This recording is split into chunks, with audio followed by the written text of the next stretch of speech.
principle is that marginal cost pricing rule. Second, marginal cost pricing. The main aim of public sector enterprises, that is to provide economic efficiency or to maximize welfare. That is main aim of public sector enterprises. Main aim of public sector enterprises to maximize economic efficiency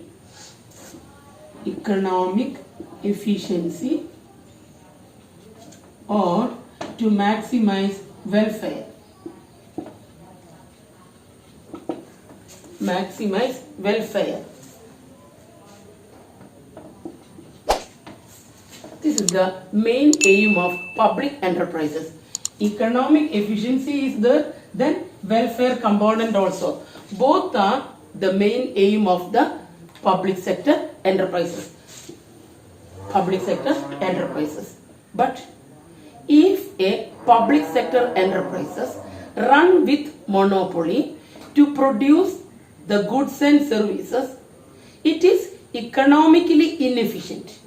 If public sector enterprises monopoly in character or run with monopoly, it work with inefficient because the principle is that MC equal to MR. It is inefficiency. If a public sector enterprises run with monopoly, that is to produce goods and services in monopoly nature, it is economic inefficiency because it follows the principle of MC equal to MR.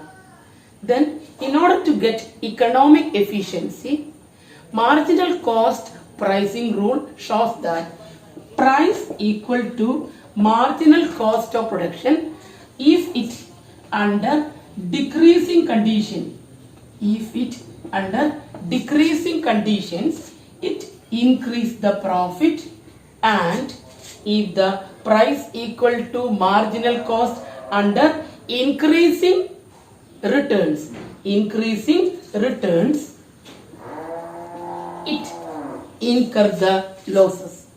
That is, once more, public sector enterprises, if it may create economic efficiency, that is, it follow the rule of P equal to MC. P means price equal to marginal cost under decreasing returns situation.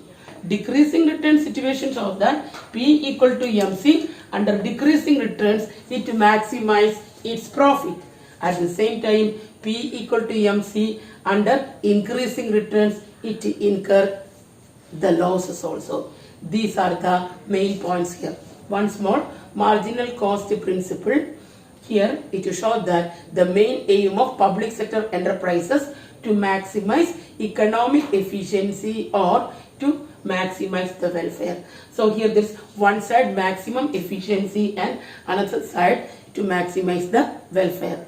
If a public sector enterprises run with monopoly, that is the production of goods and services that follow the principle of MC equal to MR, it creates some economic inefficiency.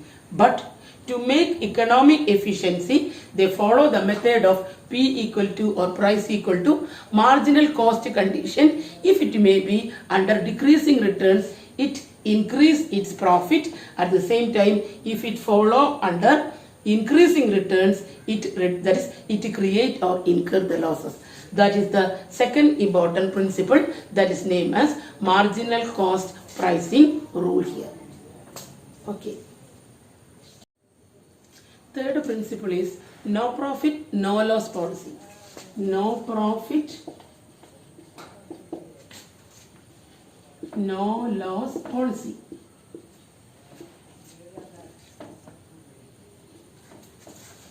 This principle advocated by many economists like Arthur Lewis, then Henderson, Little. Some of the economists are advocated no profit, no loss policy. That is, no profit, no loss policy shows that there is a break-even point. Break-even point. There is no profit, no loss. That is, in this policy, it shows that main aim of public sector enterprises, that is, to promote public interest rather than making profit. Main aim of public sector enterprises to promote public interest rather than making profit. To promote public interest. That is general welfare. Special emphasis given to the process of public interest or general welfare rather than making profit. Why they advocated? According to Arthur Lewis, he advocated the principle of no profit, no loss policy because he was against, that is, public sector enterprises over expansion and under expansion criteria. If it may be over expansion, that's public sector enterprises which are over expanded and which may be under expanded, it creates the problems like inflation and deflation. So he was against the principle of, that is, in the case of, he recommended only the principle of no profit, that is no profit, no loss, rather than does not promote, that is under expansion and over expansion. Under expansion and over expansion creating, here there is a inflationary and deflationary tendencies. So it does not break even point here. No, this is not a break even point or equilibrium condition. There is no profit, no loss. So in that case, it shows that here there is a over expansion and under expansion. It creates the problems like inflation and deflationary tendency. The better is that here there is a break-even point that is equal to no profit, no loss, and promote public interest. That is promote welfare or community welfare. This is known as no profit, no loss principle. Last policy or last principle is that is the profit price policy. Profit price policy. That is, after the no profit, no loss policy, it concludes that the meaning of no profit, no loss policy is that public sector enterprises, it determine the prices of goods and services which are produced according to the total cost. That is, no profit, no loss policy means that's conclusion part. It shows that the meaning of no profit, no loss policy is that is public sector enterprises determine the prices of its product based on total cost.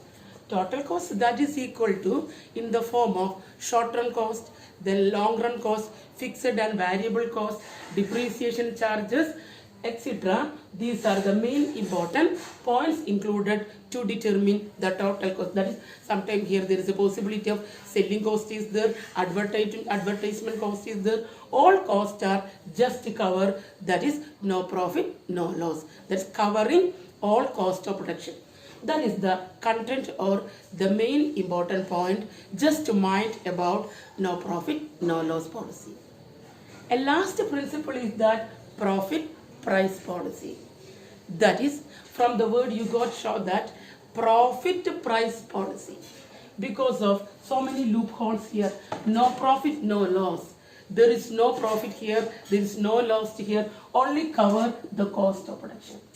In that case, further development is very impossible, or it is not possible. There is no investment here, there is no income here, so it is very difficult to overcome this situation.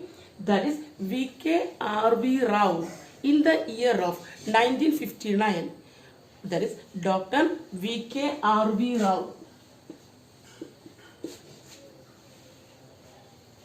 In the year of 1959, he introduced profit price policy. He rejected no profit, no loss. Why he rejected this?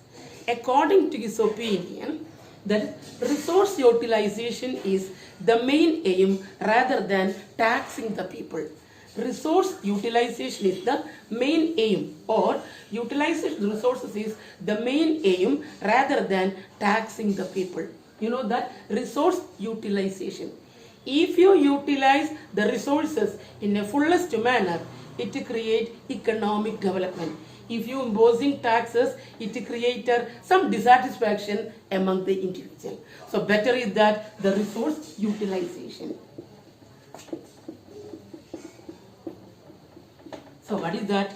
Due to the resources are utilized in a fuller manner, it creates, here there is a economic resources utilization. Economic, that is, here there is a creation of economic resources.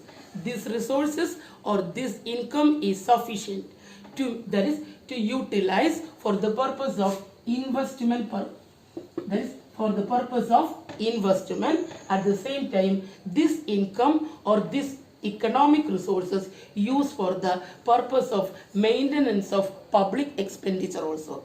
That is, this economic resources or income used for the purpose of maintenance of public expenditure. Because of this purpose, Rao recommended, that is V.K. Rao recommended no profit, no loss. That is, sorry, profit price policy. That is, profit price policy shows that according to this concept, that is Rao main aim of public sector enterprises, that is economic development. Economic development of public sector enterprises only possible by making profit, not to cover, that is no profit, no loss. No profit, no loss means there is no expansion. There is no expansion here. That is only just to cover the cost of production. So there is, if you cover cost of production, it is meaningless. Further development is not possible. For that purpose, V.K. Rao introduced in the year of 1959, named as profit price policy. Then he argued that resource utilization is the better weapon to make economic development rather than taxing. Taxing creates some dissatisfaction or it creates some burden among the community. Better is that resource utilization. If we utilize the resources in a fullest manner, definitely here there is a possibility of economic development. That is known as, that is according to his opinion, economic resources sufficient to meet, to conduct further investment project, plus at the same time maintain public expenditure. These are the main 4 important principles which are governing the pricing of public utilities. Now we complete here. We start from the first topic is that pricing of public utilities.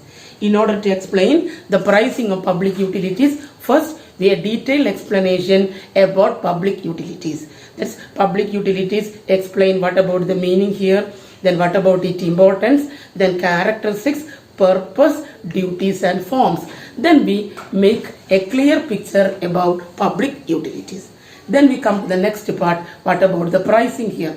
So what about the pricing of public utilities, just to cover what is meant by fair price here, then what are the factors are determining fair price, then which are the 3 important broad concepts. Last we conclude that which are the 4 important principles. Like, hello dear students, നിങ്ങൾക്ക് എന്തെങ്കിലും സംശയങ്ങളൊക്കെ ഉണ്ടെങ്കിൽ നിങ്ങൾ ആ comment ബോക്സിലിടുക. അതായത് എന്തെങ്കിലും നിങ്ങൾക്ക് clarification വേണം, മനസ്സിലാവാത്ത എന്തെങ്കിലും കാര്യങ്ങളുണ്ട്, അല്ലെങ്കിൽ മിസ് മലയാളത്തിൽ പറഞ്ഞു തരേണ്ട എന്തെങ്കിലുമൊക്കെ ഉണ്ടെങ്കിൽ നിങ്ങൾ എന്ത് ചെയ്യണം, നിങ്ങൾ ആ കമൻറ്റ് ബോക്സിൽ കമൻറ്റ് ഇടുക. ഇനി ഇതിൻ്റെ നോട്ട്സ് ഞാൻ ഡിസ്ക്രിപ്ഷൻ ബോക്സിൽ കൊടുത്തിട്ടുണ്ടാവും. നിങ്ങൾ ആ ചാനലിൽ നോക്കിക്കഴിഞ്ഞാൽ നിങ്ങൾക്ക് കിട്ടുക ഡിസ്ക്രിപ്ഷൻ ബോക്സിൽ ഞാൻ അതാത് ദിവസങ്ങളെ ക്ലാസ് എടുത്തതിൻ്റെ നോട്ട്സ് കൊടുത്തിട്ടുണ്ടാവും.